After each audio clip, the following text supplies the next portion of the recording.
Oke, selamat malam semua. Kembali lagi ketemu di channel saya, Edo Wijaya. Seperti biasa, kali ini saya akan mereaksi video untuk menemani hari kalian.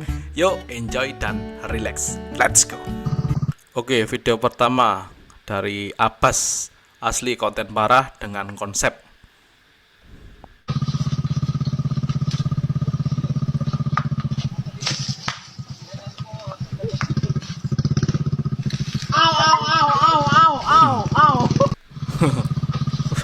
Ini sih kurang ajar teman-teman ya.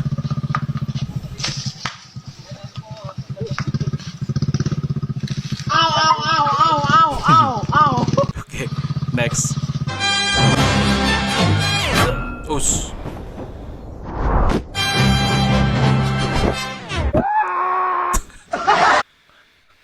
Superman-nya KO teman-teman gara-gara seperti itu. Ya emang seperti itu ya, mungkin ngetes kekuatan dari Superman. Oke, next. Look at Randy Orton slithering. Watch out, watch out, watch out, watch out. Here's the Turtle for the line, and the Legend Killer has got the victory. Sudah.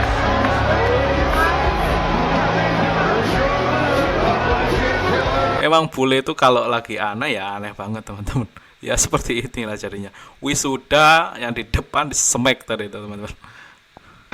Orang ciri-cirinya mah tunggu kurus, tunggu kiri, tinggi kurus itu. Orang ciri-cirinya mah tunggu kurus. Tunggu kiris. Mungkin bapaknya lagi gugup nih ya. Oke, next. Mau jadi anak gaul selatan yang kongkonya di atap? Mending lu ke Plaza Semanggi deh. Nih, gua spill parkiran motornya. Jadi kalau lu dari Jembatan Semanggi, lu belok kiri ke jalan antara mall dan hotel ya. Lalu lu ikutin jalan ke arah Jembatan Semanggi lagi. Pintu masuk motornya sebelum terowongan jalur lambat Semanggi ya guys. Posisi parkirannya akan turun ke bawah ke basement. Dan ini parkirannya termasuk sepi karena mallnya juga sepi banget. Parkirannya terdiri dari 2 lantai jadi masih luas dan tinggal lu atur aja tuh lu mau naruh motor di mana. Akses menuju mallnya agak sedikit jauh dan agak muter, tapi santuy lah. Kan ini di basement. Tersedia penitipan helm yang gua nggak ketemu di mana posisinya. Dan ini yang menariknya guys, parkiran motornya max 7.000 per hari. Jadi bisa tuh lu nongkrong sama Ayang di atap Semanggi seharian sampai masuk angin. Gardu keluarnya otomatis, Ini jadi buat kayaknya lupa hidden bawa gem tab teman-teman. atau saldo Buat tabnya kurang. kalian yang ngerasa pengen liburan tapi agak low budget, silakan, ini ada hacknya teman-teman. Siap-siap deh digiring sama antrian belakang. Tarif parkirannya normal aja, Parkiran 2.000 per motor jam. Semanggi. Akses keluar parkirannya bakal ketemu di akses awal masuk ya. Jadi udah pada coba atap Semanggi belum?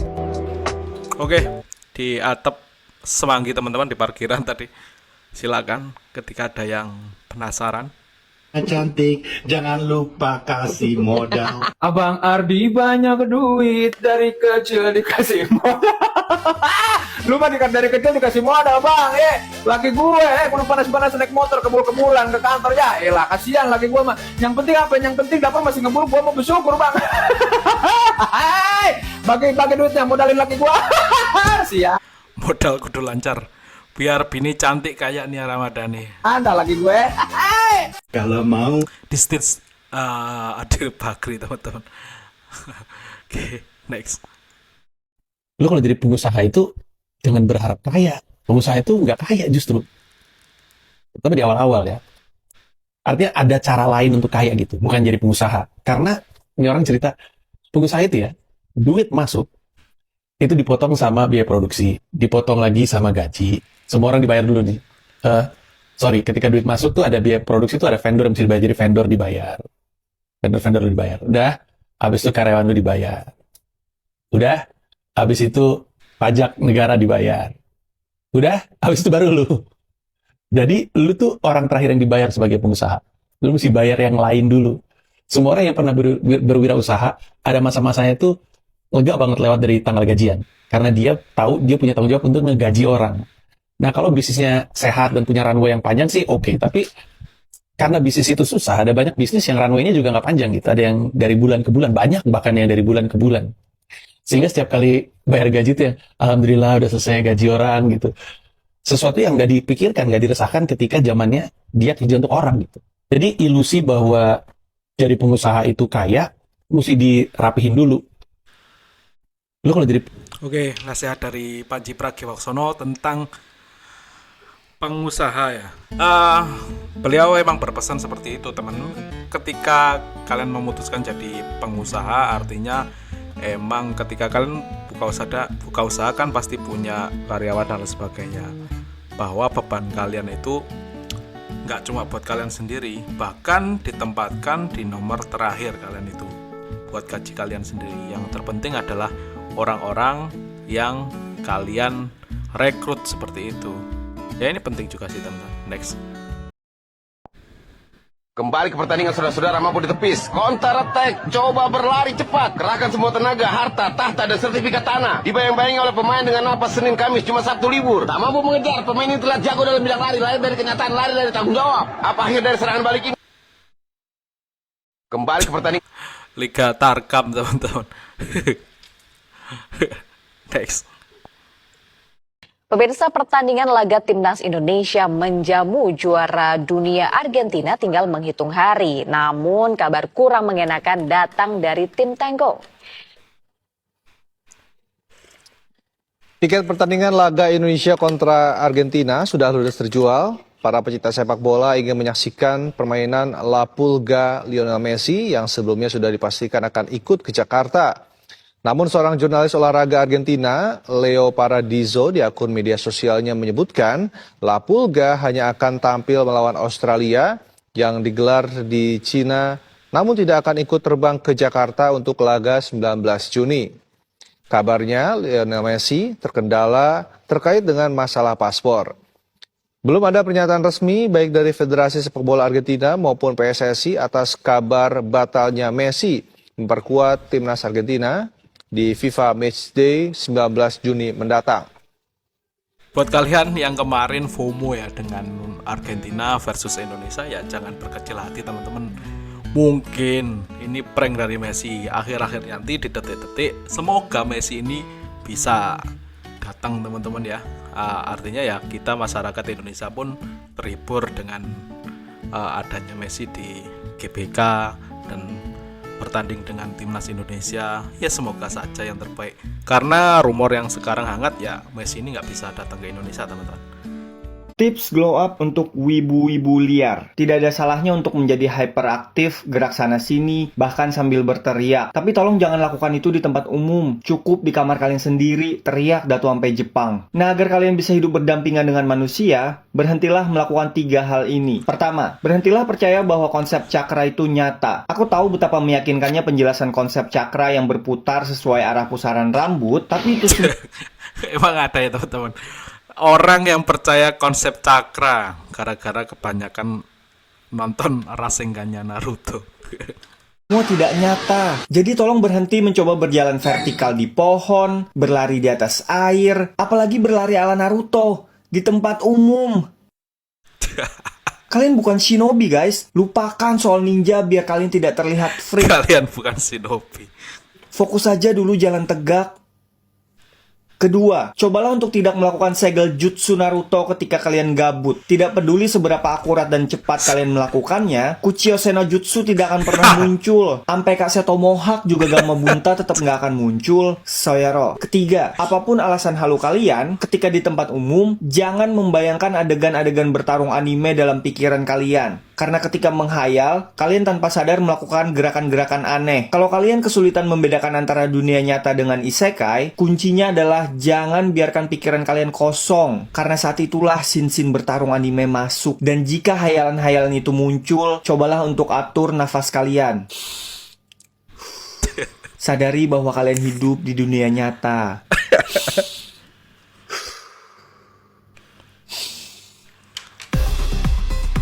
Kaminari no kokyu, ichi no kata. Ini aja dulu tipsnya. Segera Tadi tips teman-teman buat para wibu agar bisa diterima di dunia nyata teman-teman. Oke, next. Jadi cringe. Kalau mau jadi tiktokers, kalau mau jadi youtuber, kalau mau post di media sosial, lakuin aja. Jangan pedulin sama omongan orang. Biarkan mereka jadi penonton. Lakuin hal yang lu takut. So what sih kalau ditolak? Orang juga kagak ada yang inget. Dibanding lu jadi temir rebahan, mendingan lu bikin hidup lu menjadi suatu film yang menarik. Jadi cringe. Oke, nasihat yang mungkin bisa kalian terapkan. Ketika kalian pengen melakukan sesuatu, lakukan saja, jangan pedulikan orang lain. Mungkin awal-awal itu cringe karena kalian emang nggak pernah ngelakuin itu, tapi lama-kelamaan ketika kalian melakukan sesuatu hal dan emang niat konsisten, akhirnya akan membentuk karakter ataupun personal branding kalian. Jadi ketika kalian pengen menjadi apapun, content creator dan lain sebagainya, ya awalnya emang aneh, tapi lama-kelamaan lingkungan akan menerimanya, teman-teman. Itu sih. Next. Kemudian selama 7 gunung angker Pulau Jawa tersebut, itu ada beberapa penampakan. Wah, sempet banyak yang ngomong juga tuh di komen, kemudian di-upload ke story. Kemudian ada juga di TikTok yang jadi FYP. Yang pertama itu ada Gunung Kawi, kemudian Gunung Muria, Asepan, dan Sanggabuana. Ada suara cewek di Gunung Sanggabuana. Teman-teman, gue bilang, semua itu editan. Yang viral di TikTok, Gunung Kawi yang belakangnya ada putih-putih, editan. Kenapa gue edit? Gue pengen nunjukin ke lu, kalau video-video setan itu bisa diedit. Penampakan bisa diedit. Apalagi cuman suara cewek ketawa di Gunung Sanggabuana, bisa diedit, ya. Sawinur puas banget teman-teman kayaknya ketawanya, karena subscribernya kayaknya ngerasa emang si Sawinur ini beneran kayak gitu, ada penampakan dan lain sebagainya di waktu dia mendaki gunung. Tapi ini dia bikin klarifikasi, ternyata editan. Kacau. Ini buat supaya teman-teman ketika ngelihat kayak gitu, video-video kayak gitu, nggak gampang percaya. Kenapa? Buat kalian yang gampang percaya, teman-teman. Ada buktinya di video gua, bisa diedit. Kayak video yang belakangan sempat viral juga tuh, kuntilanak merah yang sok ada kunti terbang tiba-tiba dekat. Oke? Kita lihat apakah Zawin bisa membuat ini.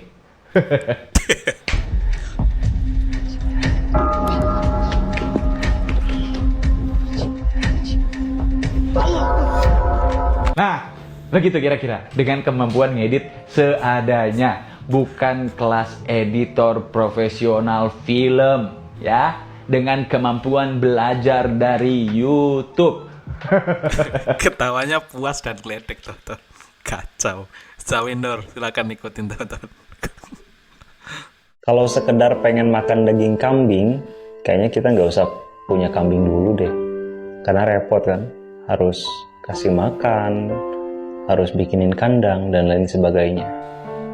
Cukuplah kita beli sate, pergi ke tukang sate, beli, makan, bayar, selesai.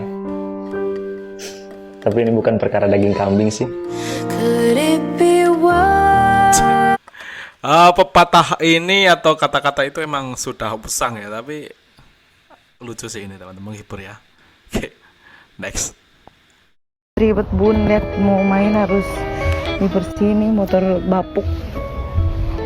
Buat cewek-cewek jangan mau ya kalau pacarnya punya motor kayak gini nih, sumpah nyebelin. Ih, males lah, baju gua kotor nanti bego. Ribet bun. Udah ada teguran, teman-teman, buat kalian yang suka bawa motor kayak gini. Itu ngeribetin ketika lagi hujan, teman-teman, apalagi nggak ngedet. Kasian pacarnya, teman-teman. Oke, next. Ada di sini ada yang jual kepala manusia. Pak? Kepala manusia. Ada? Enggak. Kamu mau ikut? Enggak. Halo. Ada yang jual kepala manusia ke bocil, goblok. Halo bos. Ini dapat bos. Anak kecil bos. Satu. Kepalanya bisa ya bos. Halo. Kasian ya, nanti pasti dia akan fobia, teman-teman, artinya.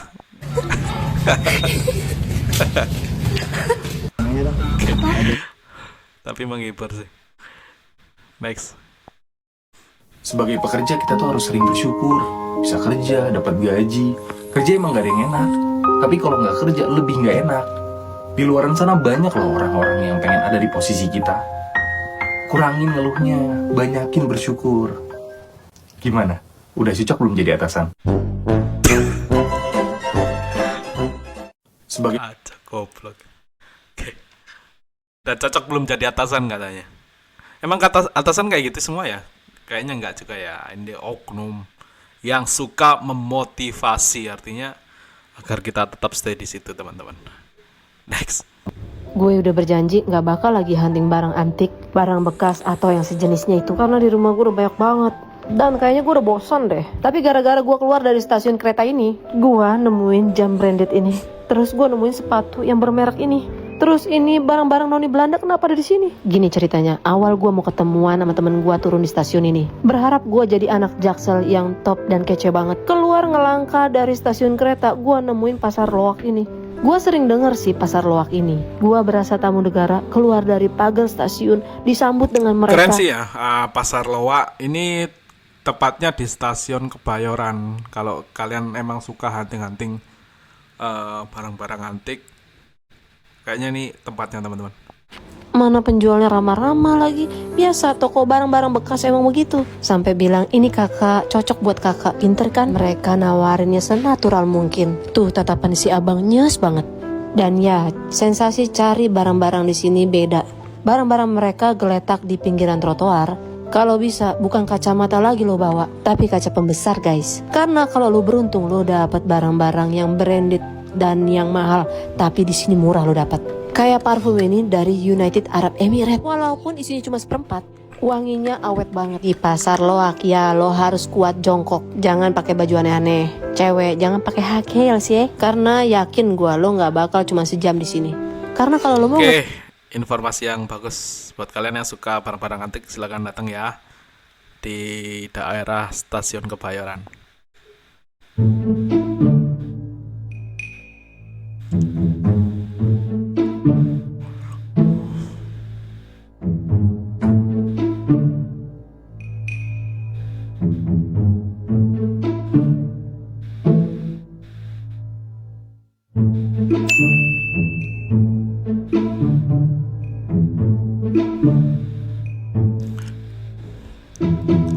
Good Ponsel ini marketingnya emang selalu seperti itu, teman-teman. Ya emang kayaknya bikin menarik sesuatu ya.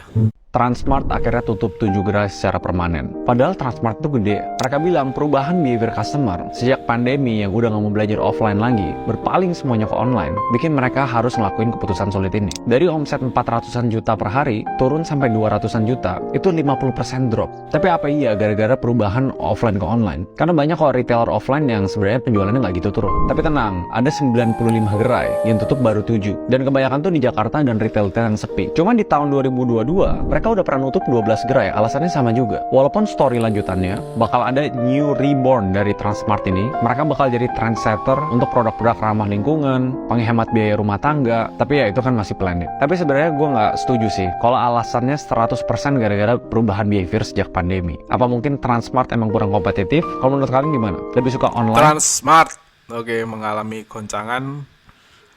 Ya semoga nggak berdampak, karena kan ketika banyak gerai yang tutup artinya mengurangi jumlah karyawan yang ada, artinya banyak pihak yang masal. Ya semoga bisa membaik lah, intinya semuanya kayak gitu, teman-teman. Next. Kalau mager minimal pintar. Ini tak kasih tahu cara. Kakak mau pergi kemana kak? Kok koper ada 3? Itu sebenarnya koper mantanku. Waduh, koper mantan. Kok masih ada di kamar kak? Ini mau diapain emangnya? Ya karena dia pulang ke negaranya dan dia bilang itu jaminan buat aku balik lagi. Tapi ternyata kita udahan. Loh.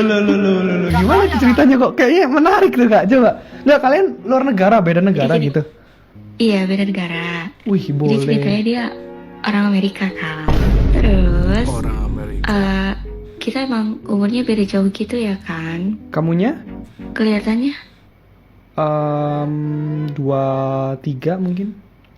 No, 22. 22? Oke. Iya. Nah, terus? Terus dia kayak umurnya jauh beda gitu. Terus berapa kita ini? Dia kalau nggak salah 49 deh. 49. Lah, Kakak mau pergi kemana kak? Kok koper? Oke, itu saja teman-teman. Mungkin video yang kali ini bisa saya sampaikan. Semoga informasi kali ini tadi bermanfaat dan menghibur kalian. Oke, see you next video dan tetap stay calm, relax, dan enjoy. See ya.